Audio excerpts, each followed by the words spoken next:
a little salvage operation today. So I have 4 drawer fronts and 4 cabinet doors that are, the drawer fronts are all the same size, the doors are all the same size, and really beautiful stuff. A white oak veneer with some nice edge banding on all 4 sides on the drawer fronts and the doors, and all drilled and ready to go to be installed. And turns out, wrong color. It's way too dark, and the product got rejected.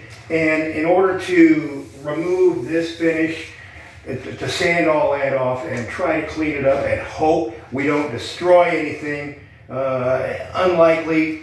So replacements were ordered, and these are now trash. $250 for the product, plus another $50 or more for the finish. $300 mistake. Oops. Anyway, they're on their way to the dumpster, and I said, no, that stuff's not getting thrown away. So, what am I going to do with them? I brought the stuff home, and, well, what did I do with them? I took 2 drawer fronts, one of the doors on top, sawed another door to a smaller dimension, and used that for a support, and made a bench. And this, I made it just as simple as I possibly could. I thought about doing hidden fasteners and whatnot, and I decided no. Just some screws right in the top, some screws right in the side, and done. Good and solid and sturdy. Got a nice pre-finish on it. So here's how I am doing it. The first thing I want to do is build this bottom here, and then I'll install the top to it. So to build the bottom, well, I took one of the doors and, okay, lay that down. I took one of the doors and sawed a little chunk off of it, and then I cut a little bit off the length of it as well. And this is now leftover trash. I don't know. I probably ought to throw it away, but pack rat that I am, I probably won't. And, well, I need to attach this support piece to the end, to the leg. And, well, what I want to do is I want to keep the thing square, and it's really difficult, especially with this nice finish. It's just slippery as can be, to hold the thing steady while I'm doing this. So what I did is I clamped that cut-off piece, clamped it on here so it's nice and square. Took my square and made sure this thing is square on here. So I'm putting it on nicely. And then, well, let's keep it going. How much is in camera? I gotta see. Is the edge of the table, sort of? Well, we're gonna go with this edge of the table. What I wanna do is I wanna keep all this stuff on the same plane, and to do that, well, I wanna make sure that I got a nice continuous surface here. Gonna put that on there, and I guess I should show it this way. Gonna put this on here, and the cut part is gonna go up against that, so you'll never see the cut. I got a nice finished edge here, and I've already pre-drilled some holes into the end that are gonna go into that, so I can run some screws in. But well, this little block that I clamped on here, that's gonna help me hold the thing square, because like I said, this thing is boy, this stuff is slippery, and it's really kind of awkward, difficult to do. So, stretching my drill, and I'm gonna kind of hold it in here with my hand and my face, and just get one hole drilled.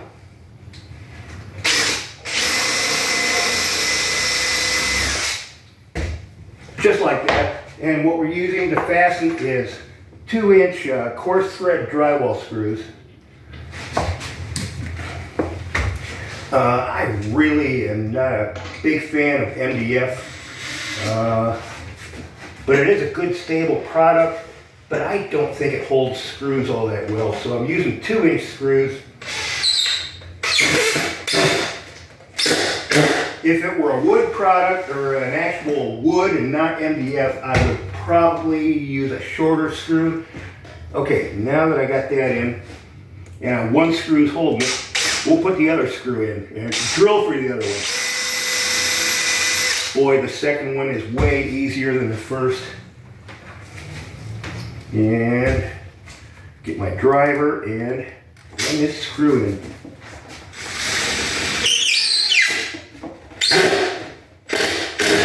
And I want the head of the screw to be just about flush with the surface here. Now that I've done that, I can take these clamps off, get rid of that thing. And other side, rinse and repeat.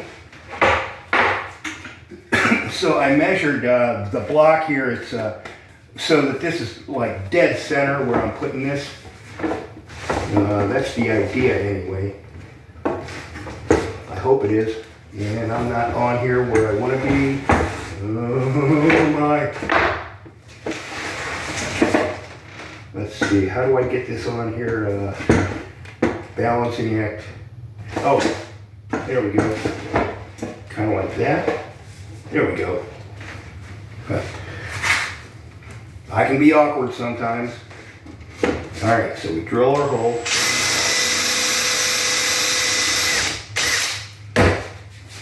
And we grab a screw. And how's the lighting today? I didn't go to a lot of trouble. We got daylight coming through the window and just the overhead light up above, and that's as much as I did with lighting today, nothing else.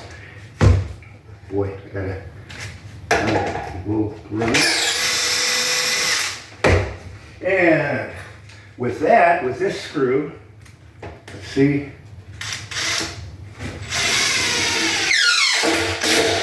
Okay, that's done. Now I have an assembled legs and the support that goes between, and it's good and rigid and solid. I think I can get rid of that now.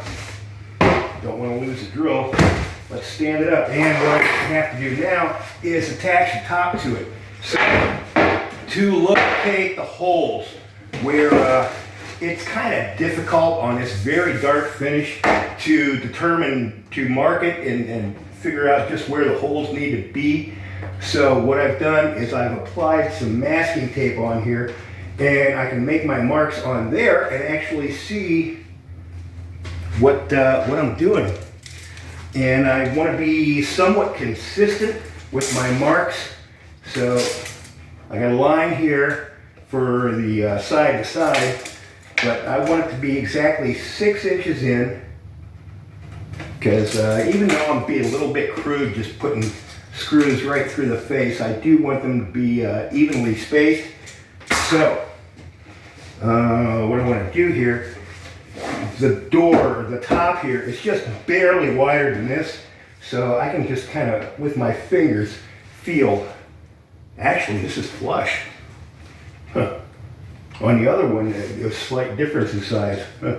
Some slight difference.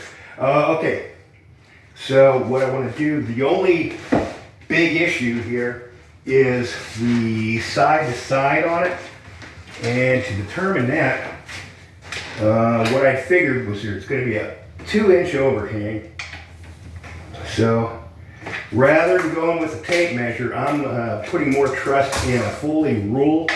I think it's a little bit more accurate for this application.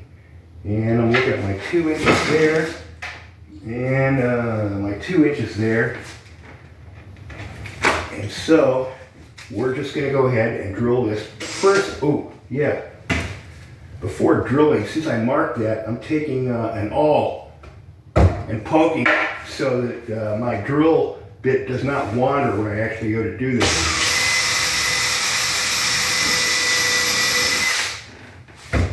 that, I can remove the tape and put on the first screw.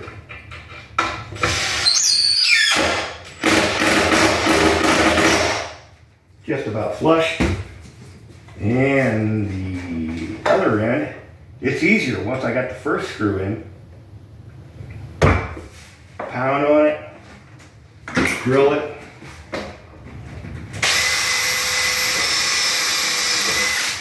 Now, with that in, I've got the top kind of located, but just in case there's any wiggle in this, I want to make sure that whatever dimension I'm measuring in the center here, I'm also looking at on both sides. And it looks like I got to kind of pull in a little bit. So I moved it just ever so barely. And I'm going to hold that. Geez, let's do the all thing. And these marks I made should hit dead center in these legs. So as I was saying, let's get some screws up here ready to go. Whatever I'm measuring right here, I want to make sure that I'm also measuring that same amount on each end. And I got to push this just slightly to get the alignment right. Here we are.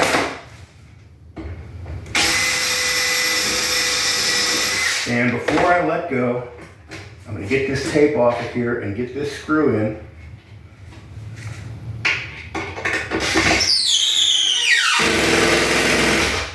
And do the same thing on the other end. I'm building this as fast as I can. Yeah, the same. Okay, so I can drill this.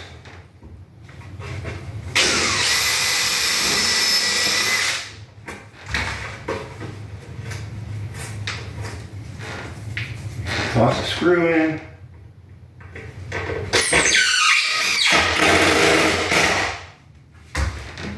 Don't really need the tape now. I already found the hole and get the last hole done. Boy, I hope I located the camera right so all this is in picture. Wouldn't that be a treat if I got it right? Okay, 2 more screws.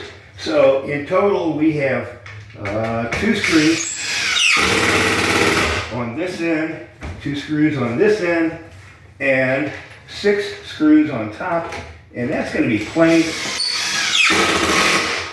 Since it's pre-finished, I thought glue's not going to really do me any good, so we're just depending on the screws to hold it together. And now, I knocked that thing off the table. Now I got a pair of twin benches. $150 each, plus my labor. Jesus. And those are some expensive benches.